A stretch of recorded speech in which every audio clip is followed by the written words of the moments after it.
I would just like to make a brief comment. Prime Minister and I are looking forward to having a discussion about the next steps on Kosovo, but I think it's important to point out, and I think we should all just take a moment to reflect on the fact that this is the 8th day of the agreement. 35,000 Serb troops have left Kosovo. 19,000 KFOR troops are in there. They're going about their work. They're busy establishing security. The refugees are beginning to come home. Some of them even before we think it's safe. But the three things that we fought for 79 days to achieve, the Serb forces out, the international force with NATO at its core in, and the refugees coming home are being achieved. And I am profoundly grateful for that, and very grateful for the strong voice of Prime Minister Blair in our common endeavor here. Mr. President, do you Want to think... say anything before we start?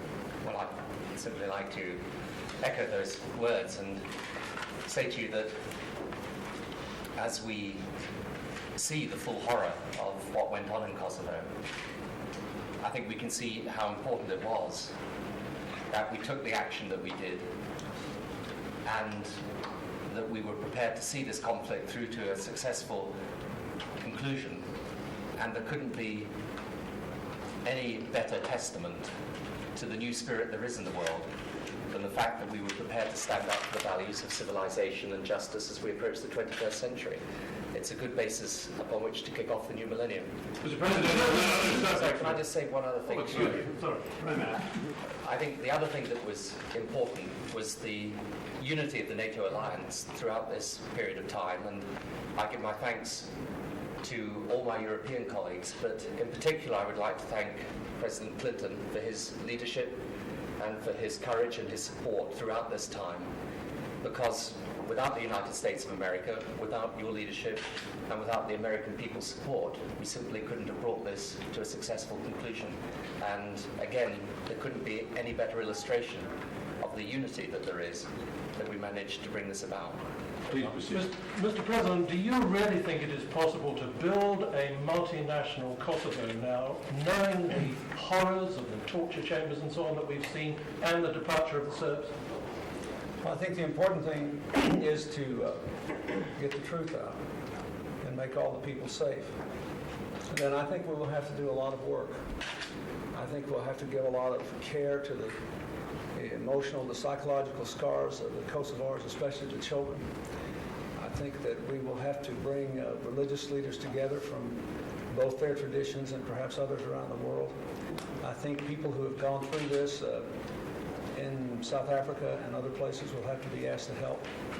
But yes, I do. And finally, let me say, I know Prime Minister and I feel especially strongly about this. We have to give them a different tomorrow to work for. We have to not only rebuild Kosovo, we've got to rebuild southeastern Europe in a way that gives them the incentive to work together and to accommodate their differences. You see this happening in Romania and in Hungary and other places. Yes, it can be done, but it's going to be a great challenge. The main thing is we've reversed the ethnic cleansing, and we're getting to the truth here. And as Prime Minister Blair said, it is a worse truth than we had dared dream of, and we had hoped we would find, eerily reminiscent of what happened in Bosnia. But at least we acted more quickly here. We have reversed it, and I think that's the important principle. Mr. President, do you accept the fact that the NRA seems to have beaten you fair and square on the gun issue, on gun shows? Or is there another throw of the dice there? Well, for one thing, I've been working on this for years. And I think that the thing I'm worried about is I don't want the American people defeated here. I have a simple question after this vote. Will this vote mean that we're going to permit criminals who otherwise would never have gotten handguns to get them because of the NRA, because of the relentless pressure they put on members of Congress? Does that mean that people will be shot and maybe some people will die and we could have saved their lives and lowered the crime rate further? I think the answer to that is clear. So sometimes it's a good thing to lose if you're fighting for what you believe in. It's better than not making the fight. And I have found that if you just keep working at it, we keep making progress. Now, look at the Brady Law. We've kept 400,000 improper sales from occurring. So everybody knows more and more the criminals are turning to the gun shows and to the flea markets. Therefore, there ought to be the same sort of background checks. That's my position. That's the position of the overwhelming majority of the American people. The pressure and the effective lobbying of the NRA has kept the Congress from embracing that position in the House. I understand that. They beat a lot of people in '94 who stood up for the Brady Bill. But I hope those people sleep better at night because a lot of Americans are alive because they were willing to take on the NRA. So I just intend to keep on fighting, and I think we'll keep making progress because we're right. The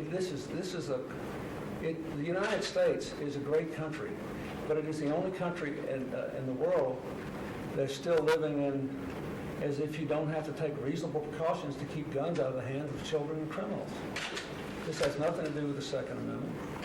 And we've made a lot of progress. That's why we got the lowest crime rate in 30 years. We're going to make some more. I'm just getting warmed up. I'm energized for the fight, and I hope Carolyn McCarthy is, and Sarah Brady, and all of our allies will just keep working at it. Mr. President, you spoke of rebuilding. Do you believe Europe should carry the bulk of the costs of that rebuilding in southeastern Europe, as has been reported? Yes, but I think the international financial institutions should do a lot of it, and I think the United States should contribute. But keep in mind, what we want is to see what happened. The Marshall Plan analogy is overused. But one good thing about the Marshall Plan was that in order to participate in the Marshall Plan, all the European countries had to file a joint plan to redevelop. So if you just look more on the scale of what was done for Hungary, Poland, and the Czech Republic after the Berlin Wall fell, and you add to that the notion that these countries should plan together for their future. And the European Union has been very forthright in saying that there should be more integration within the Balkans, within Southeastern Europe, and then a closer relationship to the European Union. That, it seems to me to be, is the direction we ought to follow. A lot of this can and should be done through the IMF, the World Bank, and I think the United States should contribute to this because I think it's in our interest. But I think, when it's all said and done, I think all of this will more or less balance out. We paid for most of the air campaign, but we're only providing 15% of the troops to pay for it. So Europe's paying for most of that. We'll balance this out. I think we need to do it in a fair way, and we need to stay together, and we need to keep our eye on the ball, which is achieving the objective. Can we get very much. Can we have the British Prime Minister here as well? Thank you. Well, especially since it's on the BBC. Thank you. Make us miserable, turn the lights on. Thank you. Prime Minister, may I ask you if you agree that Europe should supply the vast bulk of the funds for the reconstruction work necessary in Kosovo?